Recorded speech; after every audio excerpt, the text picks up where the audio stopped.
Mipedian Legend for Life here, bringing guys a brand new chaotic deck profile. Holy crap, it's been a while since I've done a chaotic video. I'm so sorry about that, guys. I kind of got out of like a chaotic mood for a little bit, and now I'm getting back into it. I'm like, I need to make a new chaotic video. I do have more planned, but I want to start off with this deck profile because I finally got some stuff that I've been wanting. Like, for instance, I finally got a Silent Sands freaking Blaziken. Thank you, Snorvel, for that too. He saw that I got basically crap out of the packs he sent me, so he sent me an extra Blaziken. God dang it. My cards fell over. So yeah, thank you, Snorvel. You're awesome. And has the almost exact same stats. The only difference is this has 10 more wisdom than my old one. So yeah, I'm not complaining. Thanks, dude. But even more so, there's something else in here. So if you see my past build, this is basically the same thing, but it has one other big difference, okay? Because the meme is dead, let's just put it that way. So before we get into that, let's start off with the front line. Good old Blaziken up front. He's center, not middle, well, middle, center, same thing. He's in the middle. He's your big bad boss. He's the guy who's going to be doing a lot of the lifting in this deck. Very, very powerful monster. Great stats, great energy. Air and Earth 5. It's just great card overall. I know that there's like, I know that like Horror is technically a better Warbeast, but I consider Blaziken the best Warbeast. That's just my thing though. Totally not biased at all. And then on him, I have the Zerium armor, so that basically makes it to where he takes only 20 damage if damage would go more than that. So like, oh hey, my opponent hit me for, I don't know, an Armageddon and it's 50 damage. Oh no, it's 20. It's a really, really good card for this deck, especially for Blaziken since he's your heavy hitter. And he's going to be taking a lot of damage a lot of times, so you want to make sure he stays alive. Then up next to him, I have good old Killeron, or Kyleron, I have no idea how you pronounce it. The Warbeast of the Dust Storm, which, by the way, Blaziken's title is the Epic Warbeast. I don't know why that was only on the online version, never on the cards. It drives me nuts. Anywho, so Killeron, the Warbeast of the Dust Storm.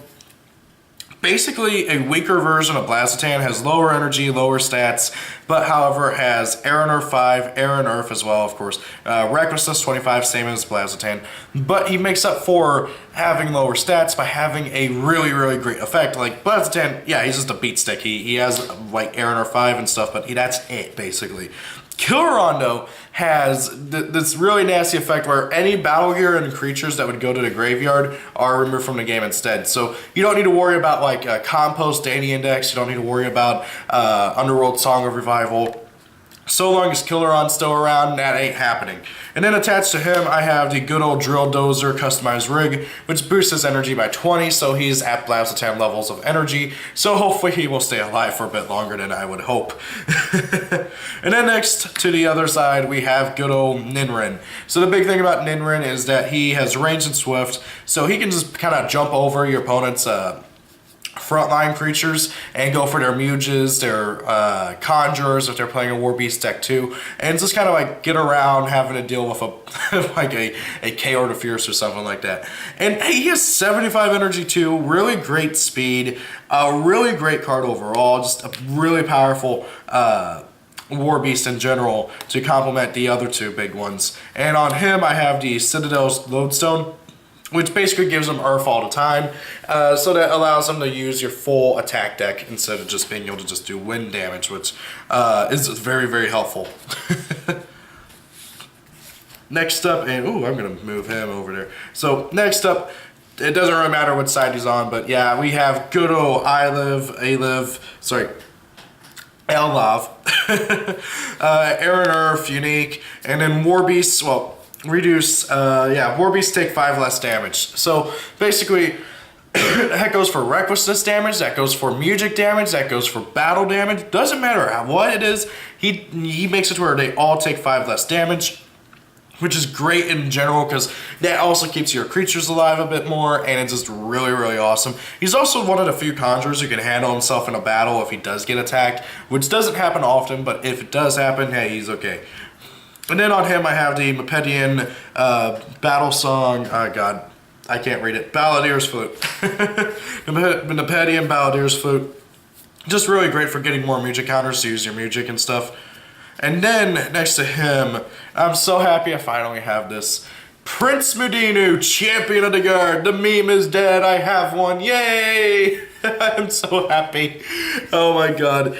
It's like, it's every bit as cool as I thought it would be, and this card is freaking amazing. I love it. So, the big thing about Prince Mipedian, champion of the guard, yeah, sure, his stats are kind of meh. He has pretty messed at like energies at 55. But the big thing about him is that so long as he's alive, all Mipedians you control get invisibility surprise, which means your Warbeast will always have initiative, which is scary for your opponent, because as long as he's around, you're always going to get to throw the first punch, and your attacks do, generally speaking, unless you're doing against a freaking core deck or something, your punches are going to be thrown a heck of a lot harder than your opponent's. So sometimes because of this card, your opponent won't even get to attack because you'll slash claw with Blastotan, insta killing whatever he's attacking or something. You know, this card is so incredibly good for Mipedian Warbeast decks. I'm so happy I finally got one. He's very sentimental to me too. I'm sure I've mentioned that in past videos, but yeah, I'm just incredibly happy I finally have one. And then attached to him, I have the Citadel Lodestone as well. So if he does get into a scrape, he can, well, use my full attack deck rather than just the wind attacks. And then finally for the back, we got a Peli. He's your main Muge. I know that like some people prefer, God, what's his name? He does basically the same thing as this guy, but I prefer this guy for a few reasons. So this guy, Peli, he basically reduces recklessness damage by 10 for every music counter on him. Of course, I'm just going to say this now. I have a Mipedian's Baladier's Flute on him, so the general idea is the instant the duel starts, you sack this off. He goes up to 2, so then, oh hey, you got 20 recklessness that you don't have to worry about. And then Ilev brings that recklessness down to by another 5, meaning you don't have to worry about any of your Warbeasts taking damage. So that is great. And then the other big thing is that if your Warbeast is targeted by a music or card effect, yeah, music or ability, he gets another music counter. So like, oh hey, your opponent tries to finish off your one of your Warbeasts with like a weakening or like a Canada casualty, something like that. He gets another music counter, stuff like that. It's really, really great. I freaking love it. There's another version of this guy. It's not this particular conjurer in particular, but there's another one that I've seen a lot of people play. I don't personally like the other guy. I can't remember his name off the top of my head, but I prefer a Peli. Anyway, so now then for the music, I play 2 Symphony of the Guard, which basically it basically just gives you a more Earth and Air 5. It's great, just being able to pump up. It effectively makes your Blastotan into a more powerful Gintanai. Because, oh hey, use it on Blastotan, he gets Air and Earth 5, so then he has Air and Earth 10, and that just is really, really scary for your opponent, because now, oh hey, you got a crap ton of damage you can do. And I got 1 Fighter's Fanfare, which is just a great card in general, if you guys don't know what it does. The next time an attack will deal damage to a creature this turn, it deals damage to target engaged creature of your choice instead. So like, let's say your opponent throws an Armageddon out. Okay, well you chain this, target your Blastotan, and now your opponent takes the 50 damage instead of your Blastotan, which is just really, really such a troll. And then we got Ember Flourish, which basically heals a creature by 15 that has air or fire.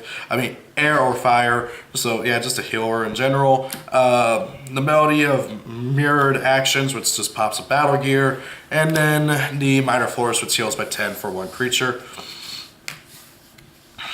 Sorry if I sound a bit like congested. I think I'm getting sick again. That's fun. I've been getting sick a lot, and it's not fun at all. So now the next up, we got 2 Cyclone Slams for the first of the attacks. Cyclone Slam is a great attack card for pretty much any Warbeast deck.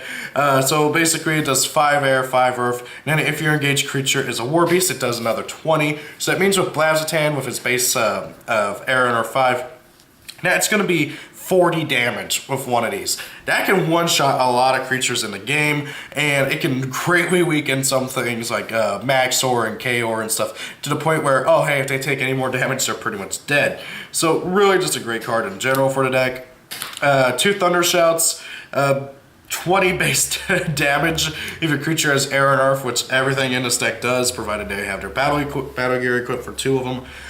Really, really great attack. Just that's 15 damage with per each thing with Blaziken, so that's a grand total of 30 damage with Blaziken, which can that's a huge chunk of health. Then we got 2 air assaults, that's 15 air, just really just powerful attack card there.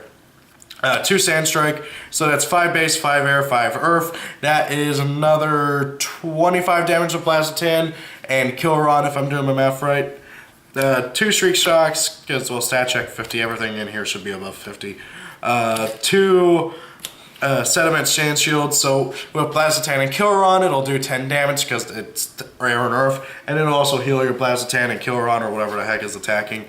2 Velocitraps, it's just another good, 0 drop attack card. 2 Hurricanes, you generally don't use it until you finish off your opponent, like it's generally the last attack.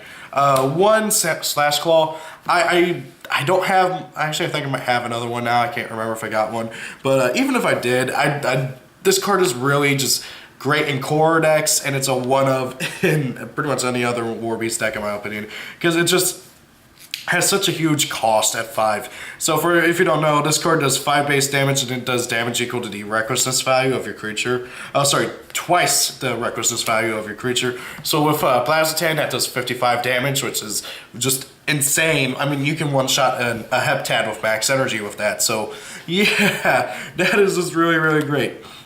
And then we got 1 Earth Pulse. I was playing 2, but I dropped it to 1 so I could play more Air Assaults, because everything in this deck inherently has air except for Repel-Eye. So then more things will be able to use Air Assault, whereas the less things will be able to use Earth Pulse. And then we have the Earth version of Hurricane. Again, you don't use it unless like you have the final, unless you got to finish off the opponent. And then 1 Tornado Tackle, just simply to kind of recycle your attack deck. And also it screws over your opponent, like if they stack their attack deck or something. Oh, hey, now they got to shuffle it. So yeah, really, really great. And then for the locations, I have 2 Catacombs of the Conjurers. Just reduces recklessness damage even more and gives your Warbeast initiative. 2 Rapalsak, the Ocean of No Water. So air and earth attacks do an additional 5 damage, which means while this location is active, your Blaziken and Kill Rod are effectively Gintanized. And then it has another effect, which is the Mirage effect.